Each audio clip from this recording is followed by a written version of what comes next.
immersing ourselves in the magic of language, a spatial narrative unfolds. Greeting to fellow literature enthusiasts. I am Alok Joshi, thrilled to welcome you to this 5th Orange City Literature Festival. This event, meticulously crafted by SGR Knowledge Foundation in partnership with G.H. Raisoni University and backed by Raisoni Group of Institutes. Embracing the richness of literature, sparking inspiration and a passion for storytelling in every attendee. Today, we are thrilled to delve into the fascinating realm of biographies and memoirs in discussion entitled Biographies and Memoirs, Creating Impactful Narratives. Our distinguished panel features accomplished authors who have skillfully woven captivating tales of real lives. Before I introduce the panel members, I request each and every guest to please take your seats on the stage. Please welcome them with a big round of applause. Let me introduce our first panelist, Ms. Kasturi Ray, a seasoned journalist with over 25 years of experience and alumnus of IIM Calcutta. Ms. Ray has left an indelible mark with her extensive work on women's issues, politics, governance, and environmental stories. Her debut book, Draupadi Murmu, From Tribal Hinterlands to Raisina Hills, released in May 23, made her known to everyone. Her insightful reporting, particularly on cyclones and floods in Odisha, has earned her the prestigious Ladli Media Award for Gender Sensitivity. The next versatile speaker is Ms. Shobha T. Srinivasan, an award-winning author, poet, and distinguished voiceover artist, and the 2022 recipient of National Award for Narration. With a rich background in non-profit development and advocacy for persons with disabilities, Ms. Shobha's literary repertoire includes children's books, a captivating adult memoir titled Good Innings, and more. The next distinguished speaker, we have Mr. Satyarth Nayak, an accomplished author and screenwriter. His best-selling biography, Sridevi, the Eternal Screen Goddess, published by Penguin in 2019. The book charts the journey of a legendary actress from being a child star in Southern cinema to becoming India's first female superstar. The book earned high acclaim and has been called that one work of literature you need to decode Sridevi. His latest magnus opus, Mahagatha, a collection of mythological tales, showcases his diverse storytelling prowess. Guiding our discussion today is the esteemed moderator, Ms. Barkha Mathur, a senior journalist, author, and blogger with a keen focus on issues in Central India. Recently co-authoring a book titled Being the Change in the Footsteps of the Mahatma. Ms. Mathur brings a wealth of experience to the table. Can we have a little bit of silence, boys and girls? Yes, we should definitely give a big round of applause to all our speakers and moderators. So without further ado, I hand over the mic to our respected moderator. Okay, I just hope you take your seats. Good morning, everybody. I have the privilege to here today to be in the company of these superb writers who have made a mark in their own fields. They're extremely intelligent, extremely well-informed people. So I would be very, very grateful if you really lend your ears to what they are saying, because there's a lot of takeaway here this morning.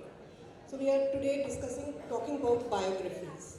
So biographies or Jeevan ki kahaniyan, as we know it, are, hold their own fort when it comes to the subjects on which we write. And with me today here are 3 people who have written on 3 different type of subjects, So Kasturi, I'll just begin with you. Kasturi is a journalist with Indian Express, as you have heard. Kasturi has recently done a biography on the President of India, Draupadi Murmu.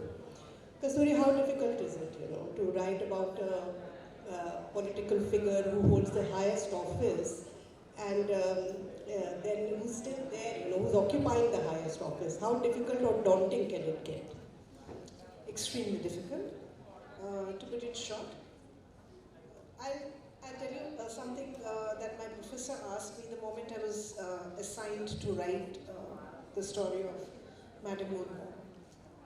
So he wasn't aware whether I was writing it on Madame Moonmore or somebody. He knew that Rupa Publication has signed a contract with me for a biography. I just informed him.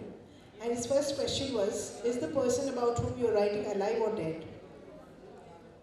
Because then when I said, no sir, it's about the president, then he said, God save you.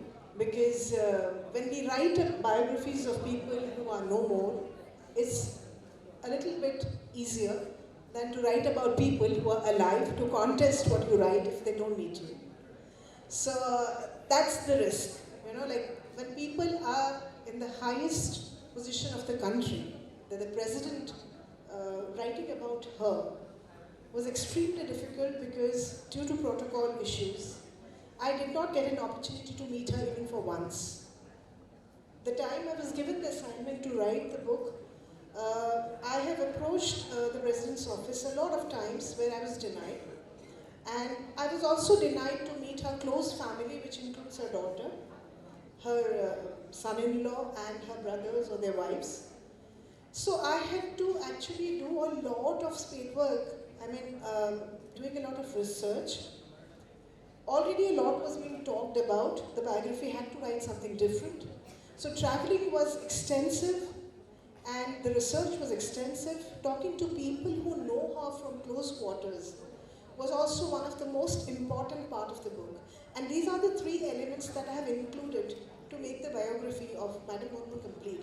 And also one thing, I would not call this book a biography for the simple reason that, this biography will not be complete if I do not write her highest achievements. She is into the office for the first year, and there are 4 more years, or maybe a double extension maybe. So when she has not accomplished her totality, terming this as biography was not acceptable to me, so Rupa actually did not write that this was a biography. So we have written it as a journey of President Moonmore from tribal hinterlands to the Raisina Hill.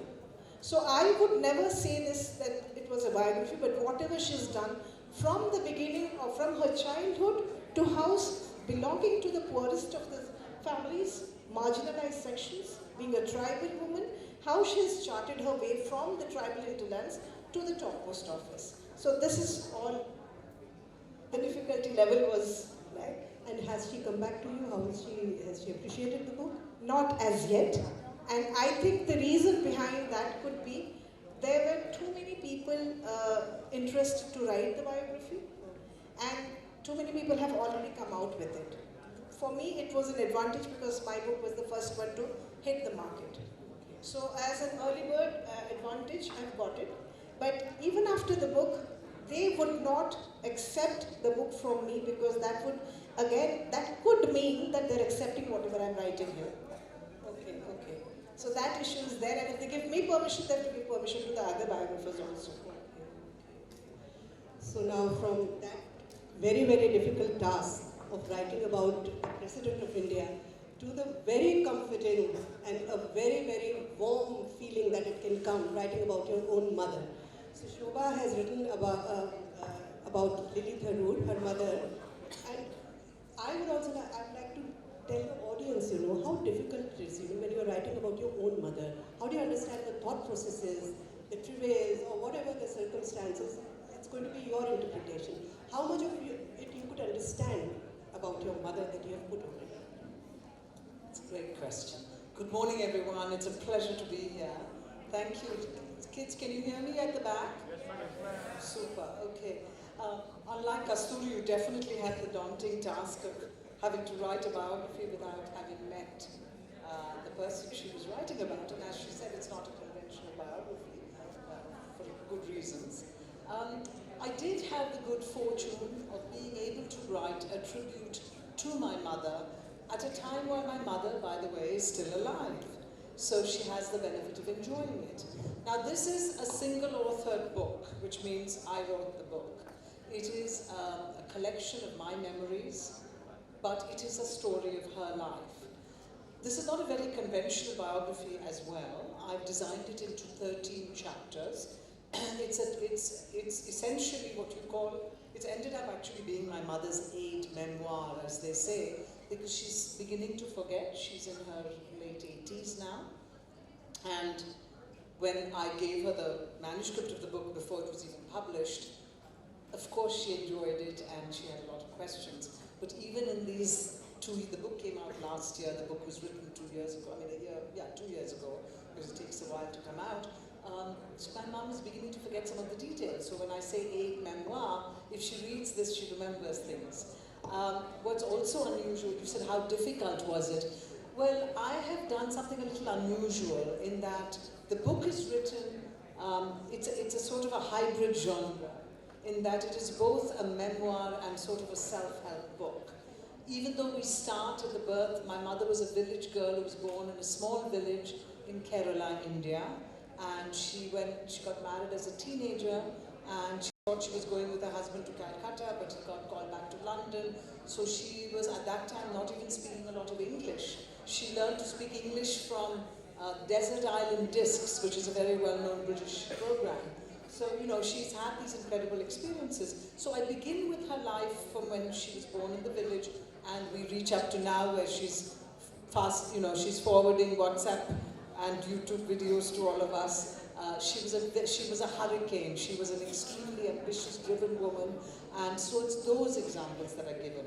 But when you say how difficult was it, tapping my own memories was simple, but to do the difficult task of not ventriloquizing her, she's still alive.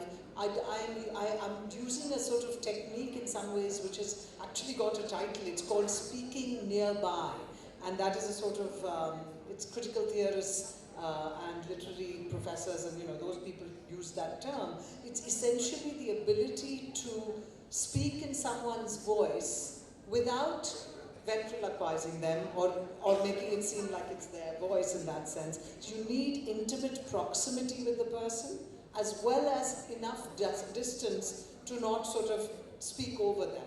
Do you see? And so that's what I think I'm very proud of, is that I've successfully spoken nearby with this book. And when you read each chapter, it begins in the voice of my mother, because it's in first person. And at some point, I'm sure you'll ask us to sort of read from our books. You'll hear her voice, Lily's voice, thinking and all of that. And then the second part of each chapter is sort of the omniscient narrator in third person. So that's a little unusual as well. Have I answered your question? Yeah, you have, and see, every woman has a big story to tell, whether we are at home, we are in the public place, or we are doing something great. So She Rose, the word has come from that, And fortunately for me, all three panelists have written on women. Satyarth Nayak, the young biographer, has done a biography of Sridevi, the actress.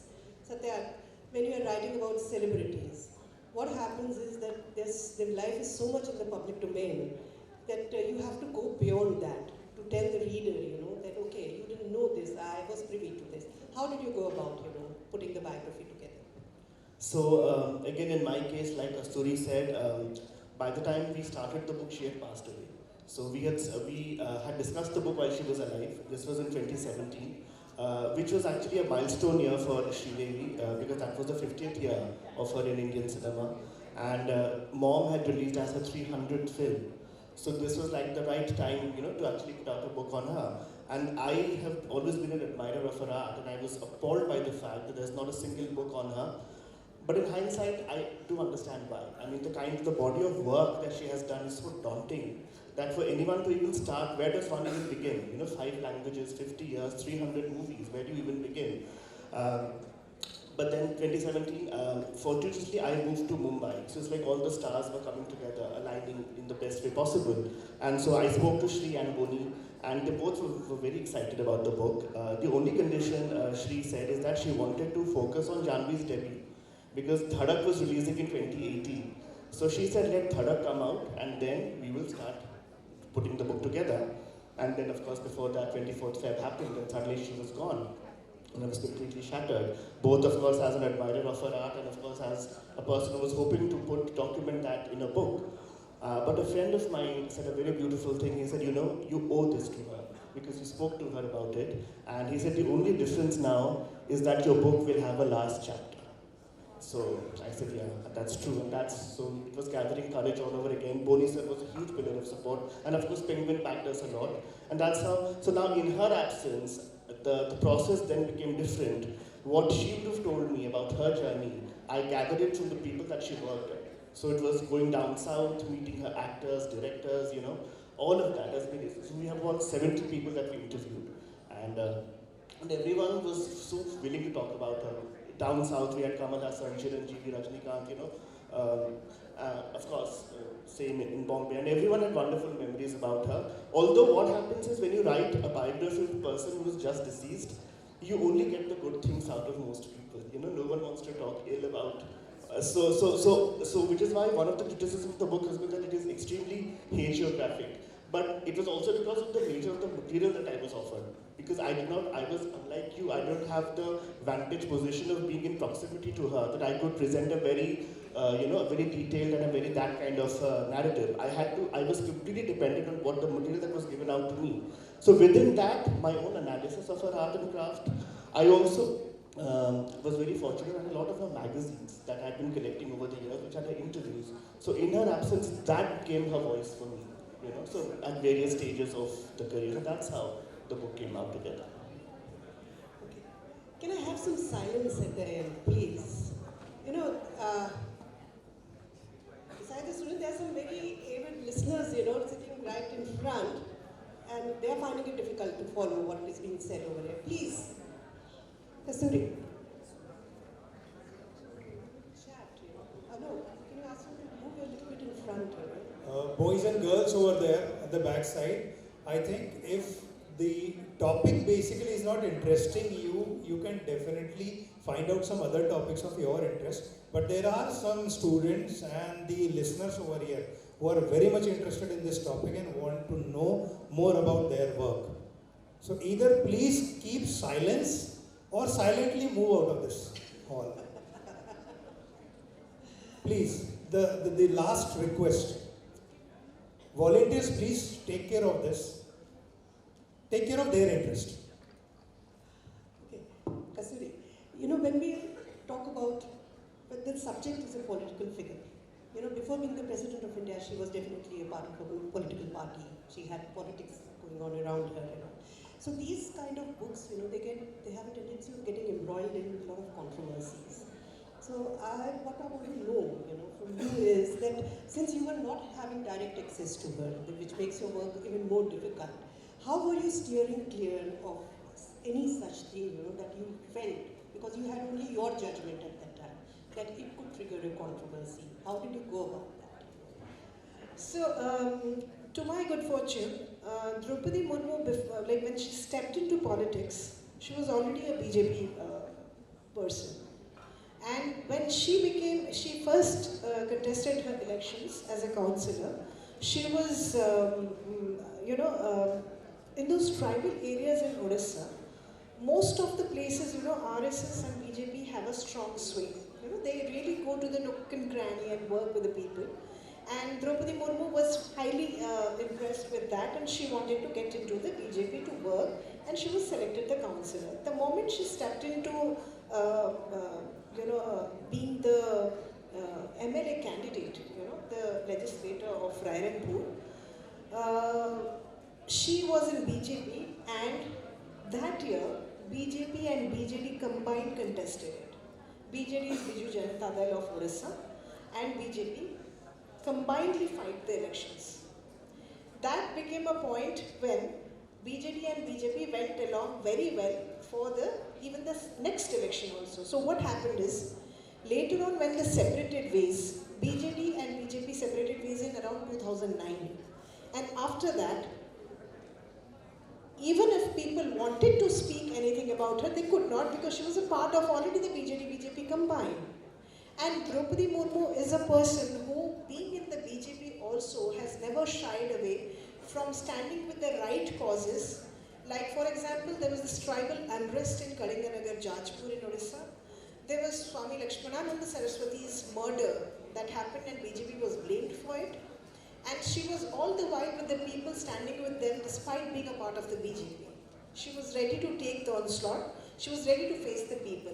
So like Satyarth said, like after she died, Sridevi, nobody spoke bad about her. Generally about Draupadi Murmu, if you ask people, her adversaries also, you will not hear anything bad about her. Surprisingly, Raghubar Das, who was the Jharkhand Chief Minister when she was the governor, when I spoke to him, he told, like, you know, she was the one who stopped the bills from getting passed in the assembly, even after it got the nod of the government. And that is why Raghubar Das lost the next elections. Still, he has spoken highly about Draupadi Murmu. So her adversaries have also never ever spoken a single word about anything that, you know, they did not feel good about her.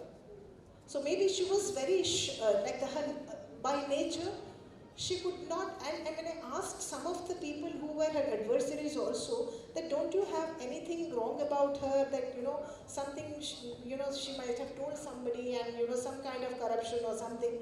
People said that not at all. You know, the principle she followed was, even if people had a few complaints and they spoke to her, she was either answering or she was silent. She would never rebuke anybody. And whatever she did, she rebuked in the assembly floor when she was a legislator. She answered everybody there without any fear of contradiction. She would do her own homeworks and answer, not like other politicians where, you know, their secretaries do the homework and they present it. She was always inside people, and so her answers were to the point. She was the best legislator. She got that award also. Oh, so I'm sure your book brings that Everything aspect of yes. lovely. Shobha, I would like to ask you, you know, when a daughter writes about her mother, you know, and there's a certain kind of love and warmth and charm, everything that comes through. So Kasturi is, I'm constantly comparing, you know, because they are two so opposite things, you know, one from the comfort and one from that very, you know, intimidating position. So if perhaps you would like to read also to us, you know, what are your favorite aspects, you know, of your mother that you have portrayed in this book, you know? Maybe you can read out a para and then give us a... Sure, absolutely. I just wanted to say that this is a book that's a tribute to my mother. It's not a misery memoir, as they call it these days, where children are complaining about all the problems that they've had. This is a tribute not just to my mother, but to other mothers of their generation. So many women, my mother was widowed at a very young age because my father passed away early. And that's the section I'm going to read to you. Most often, especially in India, when a woman loses her life partner, she sort of is meant to just retire into the world without the strength of that man in the home, or without the strength of an adult son. Usually the woman is sort of seen as not as important, that now it's time for you to go home and rest and somebody else will take care of you. And this is a tribute because she, along with I'm sure so many women in India and elsewhere, built this incredible life together that inspired all of us, including her grandchildren and others, her siblings, her grandchildren, her offspring. And so I wanted very much to say that let's see this as a tribute. So you're not going to see anything really negative in this book, but I wanted to acknowledge that women all over the world hold up half the sky. And very often most memoirs and biographies, and so it's really wonderful to be on this panel, most memoirs and biographies are written by men and are usually about men. And so let me just read you a very short section. And what I wanted to say is that one of the greatest, what I would say the watershed sort of moment in my mother's widowed life that she's excited about was building a house of her own. And she did that after my father passed away. So I'm going to be reading, it's going to be in her voice because that's the section of the chapter, okay? And tell me, you know, it's about a page and a half long, but if I'm going too long, just let me know. Yeah, one section. The achievement I am most proud of was building my lily cottage in Kovepadur, a beautiful suburb in the outskirts of the city and closer to Palakkad and my mother. Do you know my mother used to drive for an hour every day from her little cottage to see her mother in the village. Not every day, sorry, every month. It was a couple of hours drive and she did it every month, so she wanted to build a house close to where she was. I had always wanted an independent house and described my ideas to the architect for him to draw on paper. Then I contacted a builder. The upper floor of the house had a separate entrance so that I could rent that portion and earn a monthly income. I thought it was an ingenious plan. The ground floor had a large room where I could gather my friends and devotees for Sai bhajans. This was something I always wanted to do. With God's grace, I managed it all on my own. My children had wanted me to buy a flat which would be safer and easier to maintain, but I needed to build this house with the front courtyard for the tulsi to grow and grace the house. This was a dream that I had had for a long time, and I was able to fulfill it. Is that enough?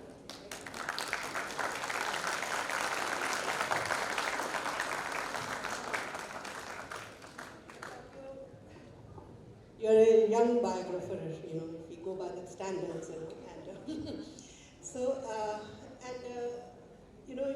like Kasturi is a journalist who's been covering politics, So maybe it comes very easily, when you are talking about a political world. That's because you've been doing it in your reports, etc. Ma'am, of course, has written about her mother. You tell me, how does a biographer go about constructing a biography which can, attract or interest across age groups, especially when you are dealing with a celebrity like Sridevi. So what are the factors that you have taken into account? I think Bollywood celebrities anyways have a following. So I think, for a lot of us, if it's a star biography, it's kind of half the battle won, because that is a section you would want to know about. And with Sridevi, of course, I think all of us know that she had this very fascinating dual personality. On screen, she was this charismatic creature that would light up, the dark of the auditorium. And yet in her personal life, she was extremely shy, very reserved. So she had this very Miss Jekyll and Hyde kind of a character, which I think was fascinating. That dichotomy for me was fascinating. So a lot of people who read the book, they say what we got to see was the personal side of her that we otherwise would not have been privy to. So that I think for me was very important to give that out. And for me, while constructing this book, of course, one talks about her amazing achievements, the fact that she started working at the age of 4 as a child star. And her first Tamil movie, she was 13, and she plays Rajnikant's stepmother. So, this is unbelievable if you look at the kind of work that she has done. Also the kind of span that she has had. As a child star, she has acted as NTR's granddaughter. Then she became NTR's heroine when she became a teenager. And then she worked with NTR's son as his heroine. So that kind of a longevity, I don't think any actors today can even manage that kind of. But for me, apart from all of that, what was really important was to trace the way she battled patriarchy in the 80s, to come to an industry that was so male-driven. And 80s, it was even uglier than what it is today, where every film was a hero-centric movie and heroines were mere wallpaper, to come and not just to reach the pinnacle of success and to be the #1 star, but to have the guts to say that I will not do a Bachchan movie unless I have an equally solid part. That was an uprising back then. Not many people know that when Khuda Gawah was being planned, she had said no to the film. But Amitabh knew that the kind of film that Khuda Gawah was being planned, it needed the combined wattage of him and her. The two biggest stars had to come together to make that a viable vehicle. So how does one woo the biggest female star? So Amitabh, hold your breath, sends Sridevi a truckload of flowers to her house to woo her. And of course she loved the gesture. She said, okay, I'll do the film, but I have a condition. I'll play both the roles. I'll be mother and daughter. I'll have a double role. The industry said this is never going to happen. There's never been an Amitabh movie where the heroine has a double role. This is unprecedented. But it happened. And they have to do that. And Khuda Gawah is the only Bachchan movie where if you see the climax, Bachchan and the heroine are together killing the villain. Otherwise, in every other film, Bachchan is the marco, the macho guy, and the heroine waits to be rescued. Here, she and Amitabh were together on the horseback, killing, because that was the kind of screen stature that she had. So the way today we talk about gender parity, pay parity, all of that lacking in the industry, but she had battled all that in the 80s and become enormously successful. Imagine a film like Chalbaz, where she is the main protagonist and Sunny Deol and Rajinikanth are playing sidekicks to Sridevi, or a Chandni, where again you have Rishi Kapoor and Vinod Khanna who are supporting actors and she's the focus. That kind of stardom and success, and to say that I can be the #1 star and the biggest face on the poster of I can be the hero of my own films. That I think today we have lost that again, but she had managed that back then. And many people know that she was actually addressed as Mai. That was a symbol of power that she... So one of the directors once told me that he was having lunch in a room. Amrish Puri, Vinod Khanna, they were all sitting and having lunch. And suddenly they all stood up. And he said, "Kya hua?" He said, "No, Mai aa rahi." And Sridevi entered the room. So that was the kind of stardom and power that she had. So this for me was important to put that out. That if she could do that back in the 80s, today definitely we can do that. Patriarchy can be smashed. I mean, if she could bring Bachchan down to his knees, what more can you expect? Yeah. So she got even, for Aaphi Rasta, where Bachchan played the double role. Before I come with a question to both of you, because Kasturi has done a biography written about Draupadi Murmu, and she's the President of India, she's a current incumbent, I would like Kasturi to read a passage from a book, which can inspire so many young students who are sitting here. There are so many, it's very difficult to choose anything, and I haven't met her. Okay, so this really troubles you, huh? Yeah, because, no, not troubles, but the problem is, if she would have spoken to me, I would have said something about what she has said. But still, for these children who are sitting over here, they could use a passage from the President of India. Okay, so something, maybe as students I can, say something about her student career. Yeah.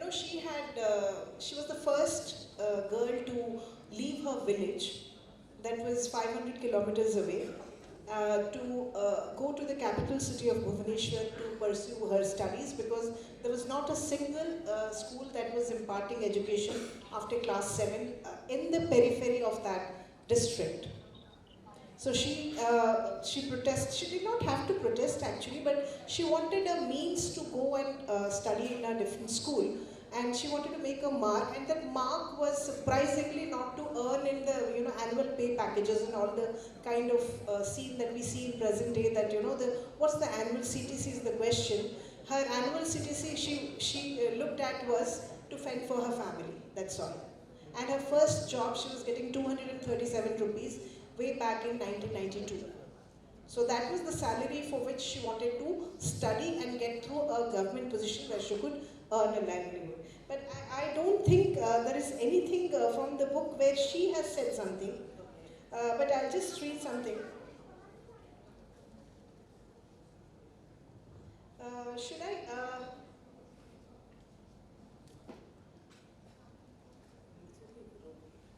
No, but just simple. So this is about her stint as a legislator.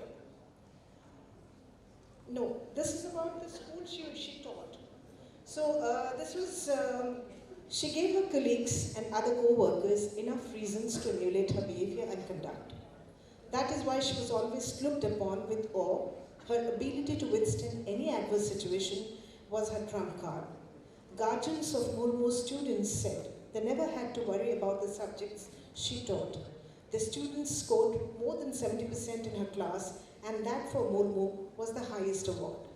The guardians adored her for being the perfect teacher and respected her for the social work she was committed to. She was the favorite of students and parents who were dissatisfied with the quality of education in the school, and she was the one. But in Murmu's case, that was never required, that her students had to go for private tuitions. One of her guardians had said that she taught social studies, but my children never felt the need to go for extra classes or tuitions privately, as they understood her subjects pretty well. The best thing about her tenure in the school is she remembered every student by name and also as parents and our students' birthdays. During interactions at the beginning of the day, when classes ended, she would brief me about how the children were performing in the class. So this was Murmu as teacher.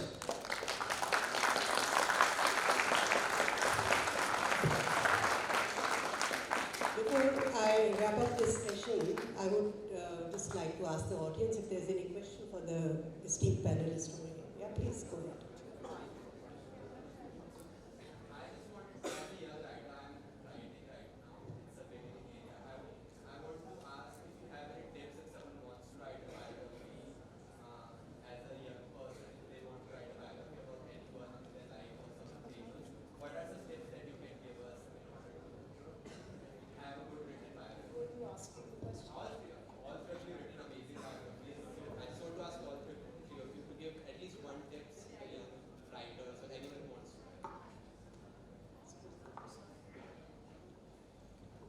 One tip I can say is write about the person as if you're writing about a friend.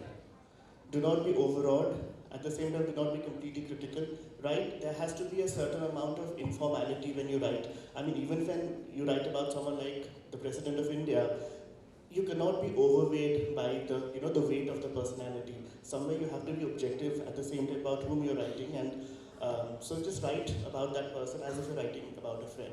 So that I think is something I find.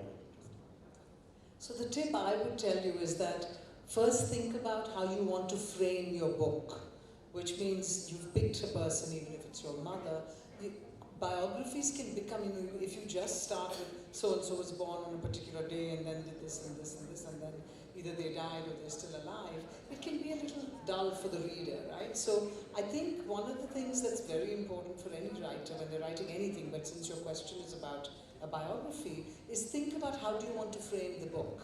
If you're writing about your teacher or your family member or whatever, think, okay, which aspect of this individual am I going to share? And then weave the story. You have to be accurate in your timeline and all of that, but gather the information and then put it all together in that way. That's one tip. The most important for me was, if you're writing it on your own, if you're choosing to write a subject about which you write, and then you contact a publisher to publish it, that's a completely different thing. Everything is in your hand. But like me, since I was commissioned by a publication house, by Rupa Publication House to do it, you have always to keep in mind the deadline they're giving you to finish it. Because it was the first year of Madam President's tenure, and there were 2-3 other publication houses which were coming up with the biography. I was given a 90-day deadline. Believe it or not, exactly 90 days to complete the book.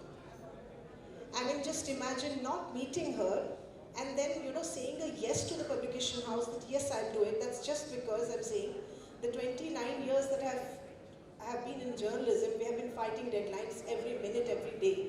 So maybe that, allowed me, and it was an opportunity for me to be, ahead of others, which is why I accepted. I did it, I completed it in 90 days sharp. But then you have to be very particular about, I could have done something better had I got a little more time. So that is something that you must keep in mind and speak out about the deadline that you've been given to write. I'll finish with one last question to all three of you, because we have a young audience here. Why would you recommend that every person should read at least a biography in their lifetime, Why is it important to read biographies? What are the takeaways from the biography? There are life lessons in all of us. And if you read a biography, even in Sridevi's life, I'm sure you'll learn a lot. If you read even about my mother, so many people all over the country have come to me saying, oh my God, this reminds me of my mother or my grandmother or my sister or whoever else it is. There's teachable moments in everybody's life. They don't have to be well known. They don't have to be celebrities. Pick up a biography because in other people's stories, you'll find stories of your own. And so that's one of the best things about a biography. Thank you. Before you conclude, I have a presentation with Mr. Satyarth and Ms. Shobha. When writing a memoir for your own mother, that you already know her very well, because you know our mother since the time you are born, basically when you come to the consciousness of your own, understanding yourself very well. What was the biggest challenge when you know your mother very well? What was the biggest challenge for you to extract those things which could be very much useful for the readers? Well, that's exactly what I did. As I was telling the young man, I decided to frame it from a perspective of teachable moments from her life. So once I had that, I was also commissioned to write. In fact, it's very interesting. I received an award from President Murmu, so even though I haven't talked to her, I've met her. I was commissioned by Penguin, and we have the Penguin connection. So I was saying, Purwala, somewhere there has brought three people together that actually have some sort of connection. We make connections when we tell stories. But anyway, your question, Alok, is that how did I keep that distance and how did I decide what to say? Once I had framed that I will look at every stage of her life and see what can we learn from this section. So her first chapter is as a little girl in a home, and I describe her parents, I describe the village, and I talk about a way in which Lily builds this. Lily was not her name, by the way. Her name was Sulekha, which is a traditional Indian name. Sulekha meaning good script. But my grandfather, again, if you've got to read the book, I don't want to take up all your time, but he had built a cottage, a little house, because he didn't want to go live in his wife's house, which is the tradition in a Nair matrilineal household. And he named it Lily Cottage. And when his daughter was born, and she was fair and lovely, he called her Lily, like a flower. So, what I'm saying is in each chapter, I give you sections and ways in which she's grown because of these wonderful life experiences. So each chapter is a teachable moment.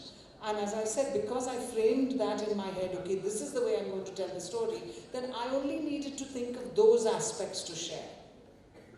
But each chapter will have a struggle and then how she overcomes that struggle. Thank you very much. This has been a very, very interesting conversation. Thank you. Please love your audience.